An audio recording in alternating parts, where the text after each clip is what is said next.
होतो तेव्हाही त्याला सांगितलेलं होतं. तो म्हणाला की नाही मी त्याच्यामध्ये सुधारणा करीन, पण ते सुधारणा करताना दिसत नाही. त्याच्यामुळं त्याची जी भूमिका आहे, त्याचे जे विचार आहेत ते पक्षाला अजिबात मान्य नाही आणि त्याच्यामुळं त्याला कारणे दाखवा नोटीस हे मला काही मी मन कावडा नाही आहे. त्याला तू करतो का आणखीन कोणी करतो ते मला माहिती नाही. दादा पोळ्या दुष्काळासंदर्भात शेतकऱ्यांना काही मदत अजून मिळाली नाही. काही ठिकाणी पंचनामे जे आहेत ते तहसीलदाराकडून केले जात नाही. अनेक तक्रारी शेतकऱ्यांची आहेत. आम्ही सगळे पैसे उपलब्ध करून दिलेले आहेत. पहिले 5-10 हजार रुपये देत होते ते देऊन झालेले आहेत. धान्य देऊन झालेलं आहे. इतरही बाबतीमध्ये काही काहींनी स्वतः स्वयंपूर्ण तिथं काही मदती पाठवलेल्या आहेत आणि आम्हाला दिवाळीच्या आत जो काही 32,000 कोटीचं पॅकेज आम्ही दिलेलं आहे ते आम्हाला करायचं आहे.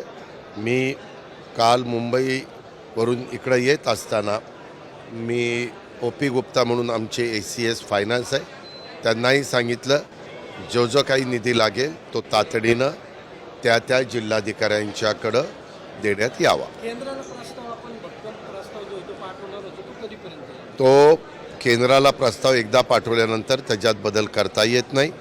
त्याच्यामुळं मध्ये हवामान खात्याने सांगितलेलं होतं की अजून एकदा वादळ आणि काही शक्यता महाराष्ट्रावर येण्याची आहे, विशेषतः कोकणात वगैरे, आणि त्यामुळं आम्ही थोडं थांबलो आहे.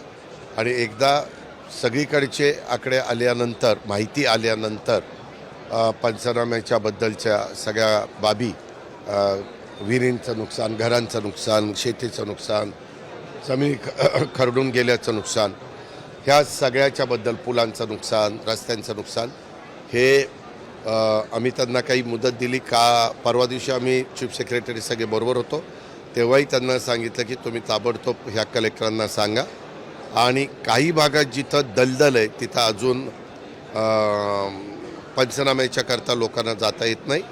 पण आता ऊन पडतं आहे, पूर्णपणे जमीन अशी हडकते. आता isakal.com आहे देशातील नंबर 1 ची मराठी न्यूज वेबसाईट. प्रत्येक अपडेटसाठी isakal.com ला नक्की भेट द्या.